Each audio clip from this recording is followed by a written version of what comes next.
Was this our first Cabela's? It was, wasn't it? Yeah. Yeah. Our very first Cabela's overnight sleep in Colorado, right outside of Denver.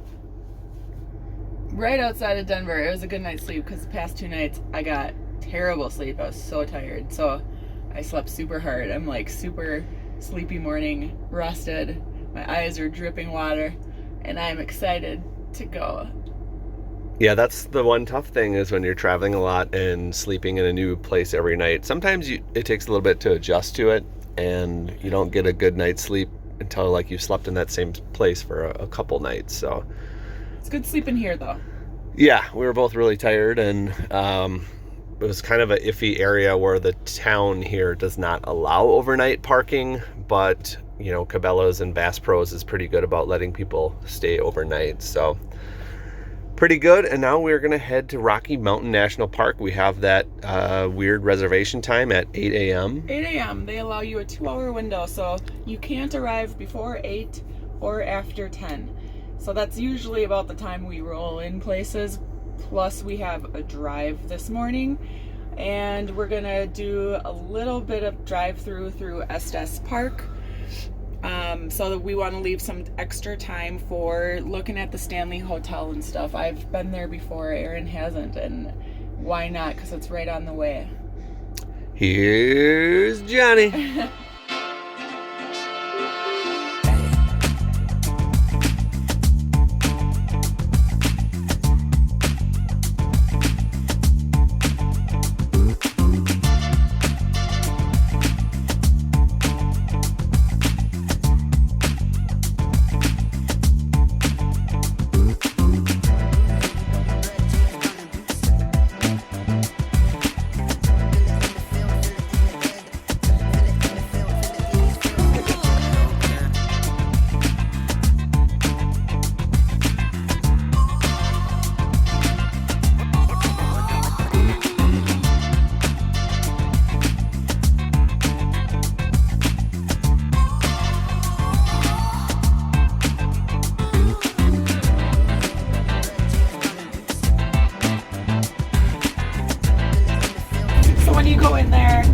It's kind of like the feeling of a museum, and the piano's there, and the whiskey bar is there, so you can sit down and have a drink at that famous bar.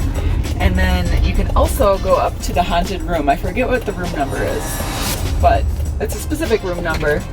And I think you have to pay to go in the room. I just like went outside the room and looked at the door, and that was fun enough for me. But when I was here, it was packed to the gills, like so many people, so many cars. And right now it's just super dead. I don't know if it's dead because of COVID or if it's dead because it's not open yet this early in the morning. If we weren't in the middle of our reservation slot, I'd say let's try to walk in and check it out, but it's 8:30 right now. We're really close to the park, so I mean we could have gone in there if we wanted to, but it's a little early to get a whiskey drink, so we're just going to go straight to the park. It was fun to see it, I think. Did you enjoy seeing it from the outside? Yeah, it was cool. It was different than what I expected. There's, you know, a lot of homes around here, and it's not really in the middle of nowhere like the movie makes it seem, but that was also a long time ago. Yeah, that movie showcases like that super long, windy road. Yeah. And then, see, like, we're still on the complex.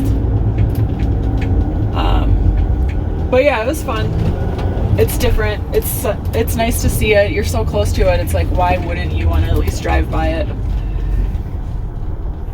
And that's it. So now we're going to go into the national park, and we really didn't spend a lot of time researching like which entrance points to go into or which attractions of the park to go see. We're just going to enter in at the closest one to us to get in during our window, and then once we're in there we can kind of figure out where we want to go from there. And this is the first national park since opening after COVID that is charging an admission fee. So we have our annual pass. We didn't have to pay because we're still in our annual pass dates. You did have to pay a $2 reservation fee to get the reservations, but if you didn't have the annual pass, you would have to pay online while making your reservation. So I think the online reservations, it allows them to spread out the people entering, obviously, and control the number of people coming in, but it also allows them to do admission fees without contact. So it's smart what they're doing. I can see other parks coming onto this method because it seems to make sense. So we're 3 miles away, 10 minutes, and we'll check back once we're in there.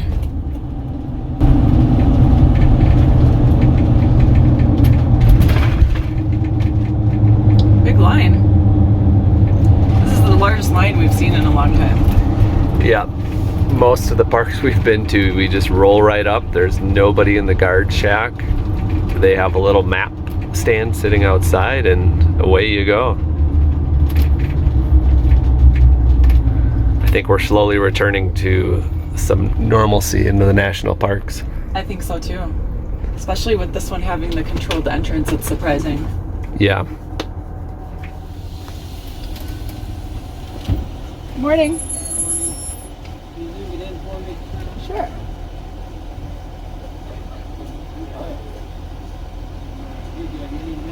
Yeah. And is it worth, can you go on to Trail Ridge for the first 10 miles? Is it worth seeing? Okay, cool. Thank you. Have a good day.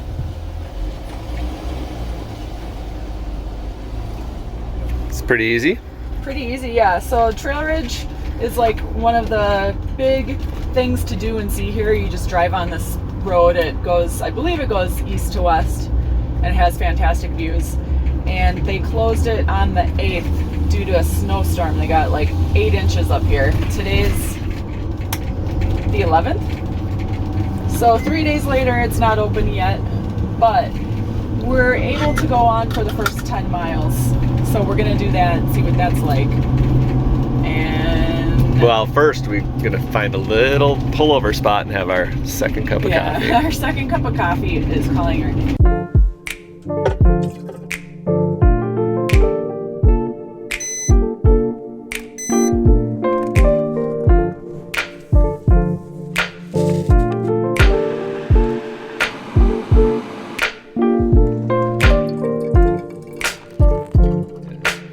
All right, we got our coffee and we are ready to take on this national park. Let's go.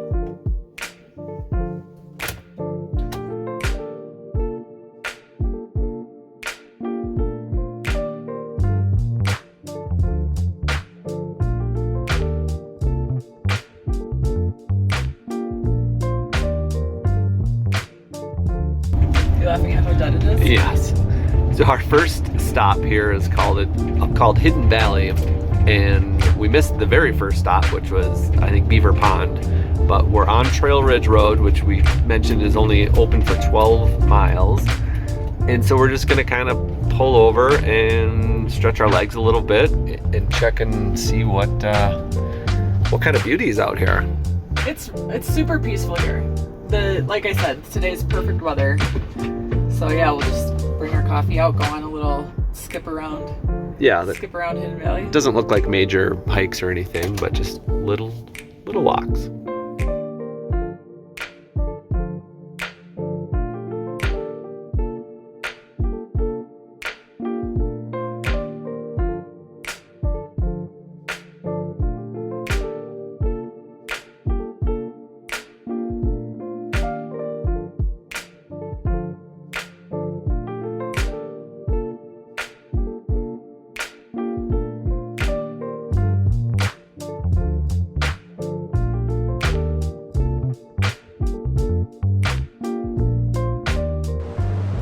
What were you doing in there? I rinsed my sweatshirt because I poured coffee down my front. And of course we just did laundry like 2 days ago. So I'm probably not going to do laundry for 2 or 3 weeks. And I really didn't want coffee just sitting on my sweatshirt for 3 weeks. So I took advantage of their water. And and now I'm going to have to just change, which one of the benefits of having my closet with me all the time. So Yeah, clumsy people can change. I would imagine it's going to get warmer too. It's like sunny and I don't know what, 65 right now, but it's 9 a.m. Yeah, I'm still wearing my lounging clothes. Yeah. Ready to go? Yes. What do we got cooking? The huge. Erin's breakfast special is corn tortillas. I fry up some ham and scramble some eggs. So we're doing eggs and shells for Erin. And I'm gonna do eggs and avocado. And we love this breakfast because it's quick and good. And I don't know, what else do you need? It's just perfect. So we love having our Class B at the national parks because you can spend the whole day here, eat whatever you want, whenever you want, however you want. You know, you can like carry it out and picnic if that's your jam. Yeah, less planning. You don't really have to like worry about packing a lunch or coolers or drinks or clothes or weather or anything. Which is perfect for us because it already takes us so much time to get out and do something and move around. So the less brain damage, the better. That's right. So we're gonna whip this up, we're gonna eat it, and then we're gonna continue on the scenic drive.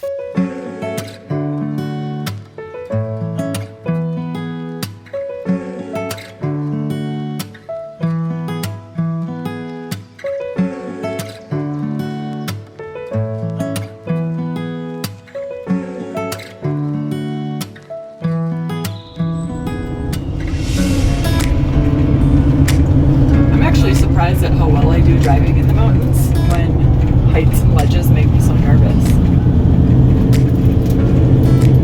Are you? Yeah.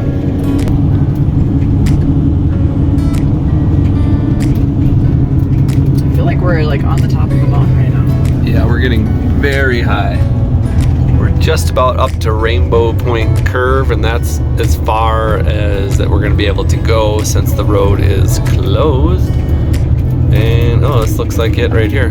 Pretty populated up here. I don't know how high we are, but it definitely feels like we're 10,000 feet plus. My ears keep popping. Yeah.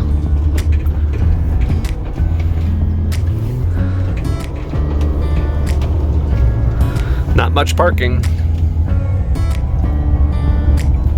Oh, and that's where the road is closed up there. End of the line. It's pretty up here, huh? Yeah. Look at all that snow. So this is where everybody's like putting on their ski gear, and I guess you can kind of go skiing. That's crazy. These people are clear for back in.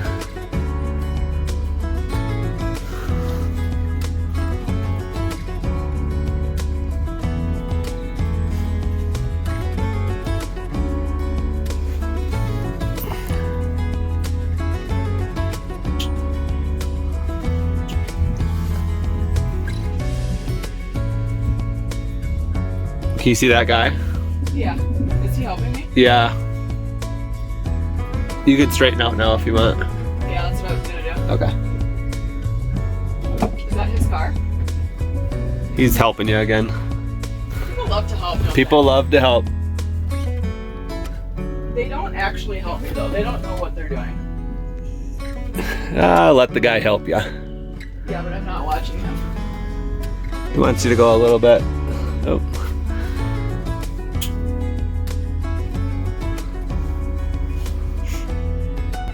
Okay, that's probably good. Oh, people. Good job parking. Oh, thanks. Were you recording all my talking there? Yeah. Yeah, people don't realize like the actual swings involved and the turns involved. Yeah. So I sounded ungrateful there, but It's cold up here. good. Let me get a clean sweatshirt. We want to take a quick moment to stop and talk about one of the most popular questions we get. And I want to take a quick moment to get my face in this video because I realized it wasn't in there at all. So the most questions we get are related to why do I do all the driving and what is driving and parking like in our Class B? Why do you do all the driving? I'm really controlling. No, I've always loved driving. I find it very therapeutic. I like to sit and listen to music and zone out. And I don't make a good passenger. I make a really bad passenger. I'm a backseat driver. I think I've been traumatized by car accidents. So. And I don't mind not driving. It is kind of weird when you don't drive for like 6 months, though. It gets really weird. I try to like drive once in a while just so that I remember how to do it. I get nervous in like the rare situation where you're going to have to drive. I'm like, oh, is he going to be able to do it? It's been so long. Oh my God, I forgot. But it is really easy to drive a van like this. It's pretty simple. So in this parking situation, when I was reversing into a single spot, I did have a little bit of a fence that was in my way, and there was a really nice man who was trying to help me, and I came off sounding ungrateful for his help in the clip. But what was really happening is you have to know your own rig and rely on yourself and your own tools consistently, and don't rely on nearby people who are really good intended and they're just trying to help. But for us, I use 2 cameras. We have a wide range camera and a narrow camera that we use for reversing. I also have 4 mirrors on the side. I have 2 regular side mirrors plus the close-up side mirrors. The blind spot mirrors. The blind spot right mirrors. Underneath them. All Sprinter vans have that kind of quad mirror setup, which works really good for eliminating blind spots. And then also, I use Aaron. Aaron will usually get up and come to the back and just make sure, like, in that case, pedestrians aren't jumping out when I don't see them, things like that. So you really just gotta know your rig, because we are 22 feet 9 inches, and to reverse in and to work that rear, like, there's a lot of swinging and wide turning involved that the average pedestrian doesn't really understand, because it's not their vehicle that they drive every day. And another common question we get is, why don't we have bikes on the back or a cargo carrier extension on the back? And for us, you can see exactly in this clip here, being 22 foot 9, I think this parking spot here looks like it's about 20 feet because we backed up right to the curb and not over it like we normally do, hanging our rear end over. But in this situation, that was a walking sidewalk there where a lot of people were obviously looking over there. So we did not want to back over there and block the entire sidewalk. So backing right up to it, we still had about 20 inches or so sticking out over the lines. So in that situation, we're not much larger than a full-size 4-door long bed pickup truck, which is around 22 feet. So if we stuck something on the back and added another 2-3 feet, in that situation, we would have been extremely overhanging or blocking the roadway there. Yeah. But with that being said, we are interested in looking into the options, because at this point in our travels, which is now 18 months, we are looking at possibly getting something to get some bikes going. Aaron's interested. I'm not. Very interested. He's probably going to keep working me. Yeah, I think it's to that point where it's just going to change our travel style a little bit, where yes, we can't park in the exact same situations we could park before, but now we'll have a pair of bikes or e-bikes or something like that that we can then go travel and explore on bike. And we want a grill too. Yeah, if we had a 19-footer, it would be no question. Mm-hmm. We'd have something on there right now. Yes. But with the extended size, it makes it more difficult. Yeah. So people always ask about size and parking, and do you think, a van is good for national parks or small parking lots, or driving on mountainous roads or curvy situations or things like that? And this is just a good clip. As I was editing this, I saw this as a great opportunity to expand a little bit on the benefits of a smaller van and parking. Even though it's a large van, we can fit in a small parking lot like that. Mm-hmm. With that being said, there is a very popular size of Sprinter van, which is the 170 wheelbase EXT, which is the 24 foot 3 inch. It's the next size up of that. So we have the middle Sprinter, which most people think we just have the larger Sprinter van. So there's the 19 foot, the 22 foot 9, And the 24-foot 3, which is what most newer vans are being built on, that longer chassis. They don't really, Airstream at least doesn't make them on the shorter one anymore. But ours is on the small chassis, right? It's just longer than... So the wheelbase is the same as the longer one. It just has 18 inches of more cargo room, or the trunk hangs out. So right behind us would be an extra 18 inches. See, we're right next to the door, where in most of those there's 18 inches of trunk space, which is nice. So I wanted to just point out that we see a lot of those vans out there, obviously, and those get in parking spots like that too. I would not have doubted to see somebody else parking there and just hanging out to 3 feet.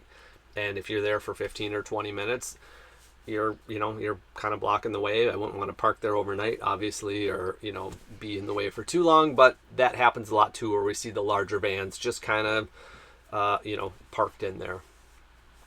So the 19-foot is the easiest to park, and really you could park that anywhere and not have any problems. The width of these Sprinter vans is very narrow, no problems there. This middle Sprinter, we have very little problem parking anywhere. It has to be a very tiny little Trader Joe's parking lot or trailhead in Sedona that we'll have an issue with. Otherwise, we have no problems parking, driving anywhere. I love our size. Yeah, and then the next size up, and would be the same if we add 2 feet on the back. You're gonna run into a few spots that maybe we don't fit. Yeah, I wouldn't want the 24-foot. But you find what you like. Now let's get back to the video. We fit in there just fine. That was a good spot. Yeah.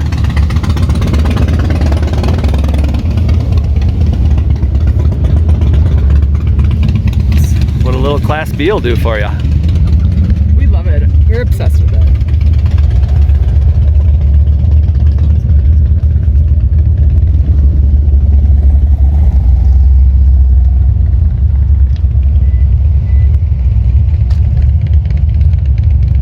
It was really interesting to see the different ecosystems that these distinct areas in the park have between the different elevations. So we were at about 11,000 feet elevation at Rainbow Curve, and we were right before getting up over that to get to the Alpine system, which is over 11,400 feet, they say.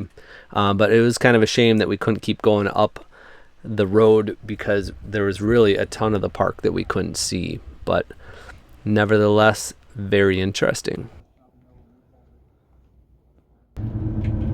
Well, back down the mountain, made it all the way up to 11,000-ish feet, and now we go back down, and I don't know, it kind of seems like we can't see a whole lot of the park right now with that road being closed. You got to go to different entrances to see different parts of it. I'm sure that we could see some things if we were to go do some hikes and different entrance points and really spend a couple days scouring it. Yeah. And that's something we do a lot, is when we go to these parks, we just kind of take the easy entrance points and scratch the surface and see the obvious things. And well, maybe the BLM land that we're gonna go stay at will be close to a different entrance, and then we can kind of see a different part. So I got to get back on Campidium and look and see exactly where we're gonna stay, because I know it's kind of south of here, maybe 20-30 minutes. Cool. And then also just an FYI, if anybody's interested, our average miles per gallon for the day is at 12.9. Which is extremely low for us. We average 16 to 18. Yeah, our high is 22, our average is 16 to 18, but for going up the mountains and we've done a lot of start and stops and a lot of creeping around, that's still better than the average RV gets. Or the average SUV. SUV in ideal conditions. And I don't know, it's just something I like to brag about, and I always like to keep track of my miles per gallon and see how we do. So that's pretty cool. Yeah, a lot of times going down the mountain, we'll pick up a little bit. Yeah, we'll pick up a few more. That's why I wanted to share it when we were that's our worst case scenario for the day. That's going to be our worst. Well, let's kind of find our home for the next few days. It's Thursday, and we like to get to BLM before Friday for sure. Before Friday, Saturday, Sunday, or Sunday night's okay, but we're going to go scout out some places and hopefully sit for 3-4 days so Chris can do her calls on Sunday. And then maybe we'll come back to the park for half a day before we head out of town. Mm-hmm. Sounds like a good plan.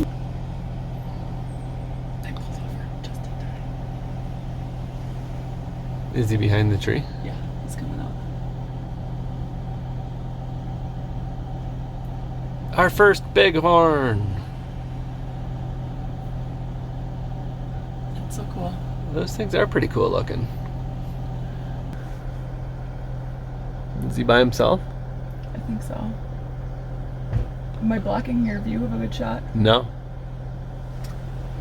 Their horns are like massive. Look how muscular they look. I wish this truck wasn't there.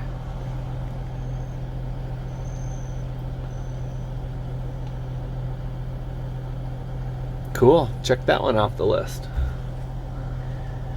Right? Look at that guy's lens. Sweet. So we're sitting at Estes Park Visitor Center figuring out which direction we want to go. The Rocky Mountain National Park was kind of half closed with the main road and the snow. So instead of going back south and spending hours driving around, we're thinking about just heading out of town and going to Wyoming, I guess.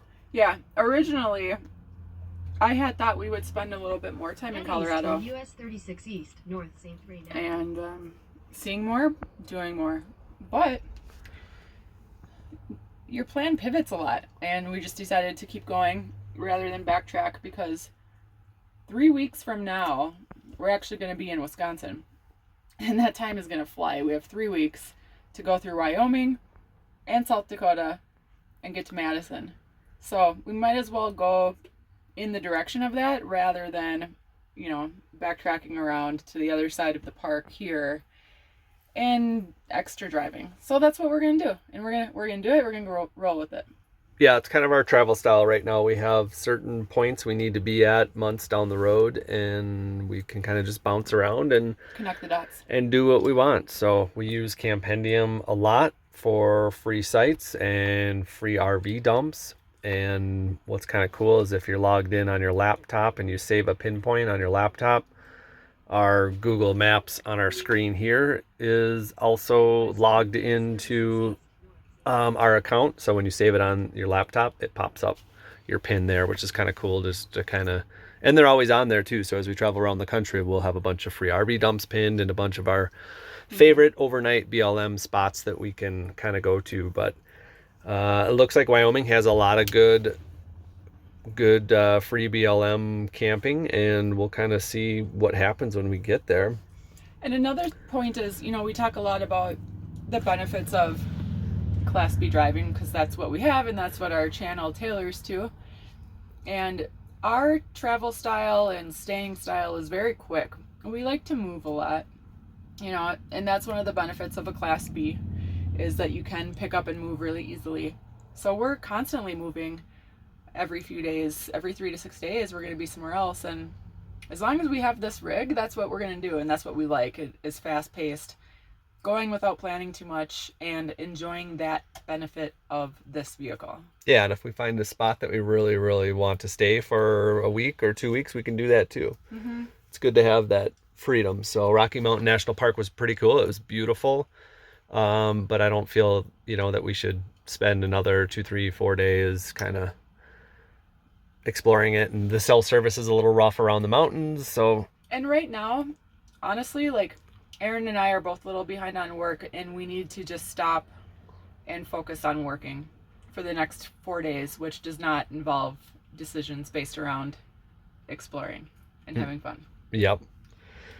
So we're gonna head north to Wyoming and get into a new state. We'll find a BLM spot. I'm excited to go to Wyoming. I love going to new spots. Yeah. Yay!